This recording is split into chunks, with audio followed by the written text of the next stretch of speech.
Hari Om. Jai Shri Krishna. Welcome to Om Vaishnavi astrology. எல்லாருக்கும் இனிய புத்தாண்டு நல்வாழ்த்துக்கள். இன்றைக்கி நாம் என்ன பார்க்க போகிறோம் அப்படின்னா, கும்பராசி லக்னக்காரர்களுக்கு இந்த 2026க்கான பலன்கள் எப்படி இருக்கும் அப்படின்றது தான் நம்ம பார்க்க போகிறோம். கும்பராசி லக்னக்காரர்கள் பொதுவாகவே ரொம்ப சாஃப்ட் அண்ட் சைலண்ட் நேச்சராக இருப்பாங்க. எதுக்கும் எல்லாரையுமே கட்டி அரவணைக்கணும், எல்லாருக்கும் எல்லாம் செய்யணும் அப்படின்ற ஒரு எண்ணம் உடையவர்களாக இருப்பார்கள். எந்த ஒரு விஷயத்தையுமே வெளியில் டக்குன்னு சொல்ல மாட்டாங்க, தனக்குள்ளேயே சில விஷயங்களை போட்டு வச்சுருப்பாங்க. அந்த மாதிரி தான் இந்த கும்பராசி லக்னக்காரர்கள் இருப்பாங்க. ஒரு குறிப்பிட்ட நபரிடம் மட்டும்தான் எல்லா விஷயங்களையுமே அவங்க ஷேர் பண்ணுவாங்க. என்ன மாதிரியான ஒரு சூழ்நிலை இருந்தாலும் அவங்கக்கிட்ட இருந்து வெளிப்படையான விஷயங்களை நம்ம பேசி கேட்க முடியாது, சரிங்களா?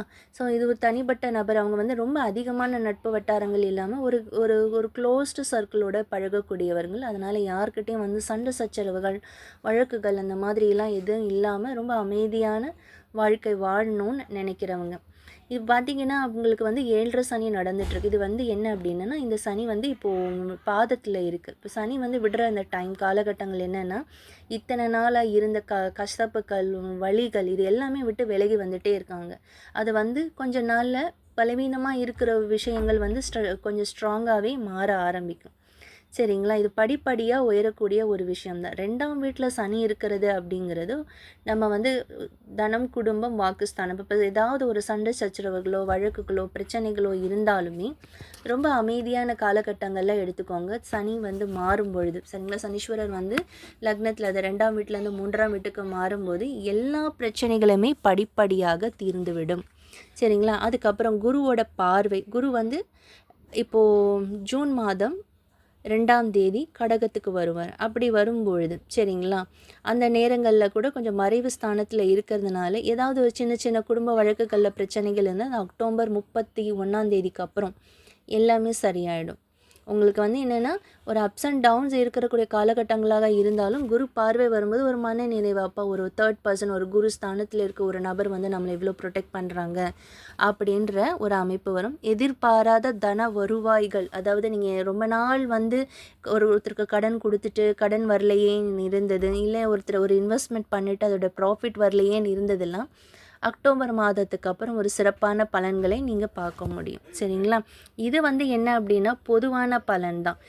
கும்பராசி லக்னக்காரர்களுக்கு எப்படி இருக்குன்னு சொல்லக்கூடிய ஒரு பொதுவான பலன். ஸ்கூல் எஜுகேஷன்ஸ்லாம் பார்த்தீங்க அப்படின்னா அவங்க என்ன விரும்பி படிக்கணும்னு நினைக்கிறாங்களோ கண்டிப்பாக அந்த விஷயத்தை அவங்க சாதிச்சே தீருவாங்க. அவங்க அந்த விஷயங்களை படித்து அந்த லைஃப்பில் முன்னேறணும் அப்படிங்கிற ஒரு அமைப்பு இருக்கும், சரிங்களா? இப்போ என்ன அப்படின்னா குரு என்னைக்கு பயிற்சி ஆகுறார், அக்டோபர் 31ஆம் தேதி சிம்மத்துக்கு வருவார். வரும்போது 7ஆம் பார்வையாக பார்ப்பார். ஸோ திருமணம் சம்மந்தப்பட்ட அத்தனை விஷயங்களும் ஏதாவது நீங்கள் வரன் தேடிட்டு இருந்தால் கூட நல்ல வரனாக அமையறதுக்கான காலகட்டம். ஏன்னா இத்தனை நாள் பார்த்தோம் ஒரு சிறப்பான வரன் அமையலையே அப்படின்னு நீங்கள் நினச்சிட்டு இருந்தாலும் ஒரு நல்ல வரன் அமையக்கூடிய காலகட்டங்களாக இருக்கும், சரிங்களா? அதனால் நீங்கள் என்ன மாதிரியான தொழில் பண்ணுறீங்க அப்படிங்கிறதும் நீங்கள் கவனிக்கணும். இந்த வருமானத்தில் கொஞ்சம் கவனம் இருக்கணும். அதுக்கப்புறம் கடன் கொடுக்கும்போதும் வாங்கும்போதும் சரிங்க, எந்த ஒரு கடன்லேயும் நீங்கள் சைன் பண்ணாதீங்க. யாருக்குமே ஒரு நாமினி கையெழுத்து போடுவாங்க இல்லையா, அந்த மாதிரி பண்ணக்கூடாது. இன்வெஸ்ட்மெண்ட்டை இன்னொரு தேர்ட் பர்சன் மேலே நீங்கள் பண்ணாதீங்க, சரிங்களா? ஏன்னா குருவும் கேதுவும் 7ஆம் வீட்டில் உட்காருவாங்க அக்டோபர் 31 தேதிகளில். அப்போ என்னென்னா குரு கேது கம்ப்ளீட்டாக டிரான்சிட் ஆகி கடகத்துக்கு போகிற வரைக்கும் நீங்கள் கொஞ்சம் வெயிட் பண்ணக்கூடிய காலகட்டங்களாக இருக்கும்.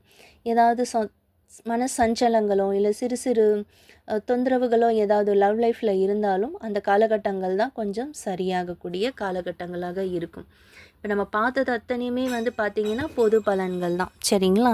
இந்த விஷயங்களில் இருந்து நீங்கள் பார்க்கணும், தனிப்பட்ட நபருடைய ஜாதகத்தை நீங்கள் எடுத்து பார்க்கும் பொழுது தான் தனுசு ராசி லக்னக்காரர்களுக்கு எப்படி இருக்கும் அப்படிங்கிறத சொல்ல முடியும், சரிங்களா? அஸ்ட்ராலஜி கன்சல்டேஷன் வேணும்னா நீங்கள் இந்த நம்பருக்கு காண்டாக்ட் பண்ணுங்கள். ஜோதிடம் சார்ந்த புதிய தகவல் தெரிஞ்சுக்கணும், இல்லை ஏதாவது ஒரு விஷயங்கள் நீங்கள் கற்றுக்கணும் தெரிஞ்சுக்கணும் நீங்கள் விரும்புனீங்க அப்படின்னா கமெண்ட் செக்ஷனில் கமெண்ட் கொடுங்க. அது சம்மந்தப்பட்ட ஆடியோஸ் என்னன்றதை நான் உங்களுக்கு கொடுக்குறேன், சரிங்களா? மறக்காமல் சப்ஸ்கிரைப் பண்ணுங்கள். உங்களுக்கு என்ன மாதிரியான கேள்விகள் இருந்தாலும் நீங்கள் தாராளமாக கேட்கலாம். கன்சல்டேஷன் அப்படிங்கிறது பார்த்தீங்கன்னா, எதிர்காலத்தில் நீங்கள் என்ன செய்யலாம்? என்ன மாதிரியான விஷயங்கள நீங்க பண்ணும்போது உங்களுக்கு பாசிட்டிவா இருக்கும்? எந்த காலகட்டம் வந்து உங்களுக்கு பாசிட்டிவான காலகட்டம்? இத அத்தனையுமே உங்களால தெரிஞ்சுக்க முடியும். சரிங்களா? மறக்காம என்னோட சேனல சப்ஸ்கிரைப் பண்ணுங்க. உங்க ஃப்ரெண்ட்ஸ்க்கும் ஷேர் பண்ணுங்க. தேங்க்யூங்க. நன்றி.